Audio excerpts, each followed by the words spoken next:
A man pushed off a cliff by his close friend of 20 years. Fortunately, he didn't die from the fall. Unfortunately, he encountered a snow woman who feeds on human blood. Just when he thought he was going to die, the snow woman didn't kill him. Instead, she created an ice hole to protect him from the cold wind. Mike couldn't understand why the snow woman had saved him. It turned out that the snow woman simply didn't want to be disturbed. After all, if someone were to be found injured on the mountain, a large group of people would soon come to search for them. Plus, to prevent similar accidents in the future, people would likely begin to develop the mountain. So, compared to all that, she thought saving Mike was a better deal. However, in exchange for her help, she took half of Mike's money. It turned out that the snow woman had recently developed a fondness for human-made snacks. Jack was surprised that, despite being a supernatural creature, the snow woman had such a sense of loyalty. She told Mike that if he survived the night, she would take him down the mountain the next morning. The next day, when Mike woke up, the ceiling suddenly had a huge hole in it, and standing there was the snow woman. Before long, Mike was carried by her, as he couldn't move well. The snow woman flew him down the mountain. During their flight, the snow woman warned Mike not to tell anyone about her. If he did, no matter where he hid, she would appear and kill him. Meanwhile, Mike's friend, who had pushed him off the cliff, was lying to the police, fabricating a story about Mike's accidental death. At that moment, Mike arrived and told the police the truth. It turned out that Mike's best friend had been jealous because the woman he liked secretly had feelings for Mike. His jealousy led him to plot Mike's death, which is why he had pushed him off the cliff. 10 years passed in the blink of an eye. Mike had grown from a naive young man into a mature adult. He thought he would never see the snow woman again. But when he came to the snow mountain for vacation, he unexpectedly encountered her. He gathered the courage to approach her and started telling the story. Hearing this, the snow woman was extremely angry. She had warned Mike that if he ever told anyone, she would kill him. Mike smiled and explained that he was just talking to the person involved. Realizing that Mike hadn't betrayed her, the snow woman calmed down, but she was still upset. She was curious how Mike had recognized her. Mike responded that her beauty had left a lasting impression, and he remembered her after seeing her only once. Blushing at his compliment, the snow woman was flustered. Since Mike had never properly repaid her kindness, he invited her to his home for a visit. On their way, Mike told her about the tragedies he had faced over the past decade. He had started a company during his college years, but after being betrayed by his partners, his company was acquired by a larger firm. He was also deeply hurt by the betrayal of his wife, who had cheated on him, leading to their divorce. From then on, he decided he could never trust anyone again. Because of all this, Mike moved to this isolated place to distance himself from people.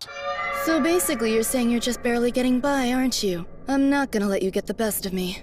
I see she's as sensible as ever. Though Mike had been forced to step down as the company president, the money he had earned was enough for him to live comfortably for the rest of his life. The snow woman, realizing she would not be a burden to him, happily made various wishes. From then on, they spent every day together, shopping at the supermarket, cooking, and enjoying each other's company. Although Mike took care of the snow woman every day, he found that having her around made life more interesting than it had been before. After thinking about it for a while, the snow woman decided to grant Mike a favor. But when the moment came, Mike refused. The next morning, the snow woman thought her package had arrived. She asked Mike to go pick up the pancakes for her. When Mike opened the door, he was surprised to find that it was the police. It turned out that Mike's ex-wife had died under mysterious circumstances, and he was the primary suspect. Meanwhile, the snow woman had no idea what was happening outside. As she saw the pancakes were about to burn, she was startled by the sound of the door opening. Worried about being discovered by humans, the snow woman quickly used her powers to transform into a rabbit to hide her true identity.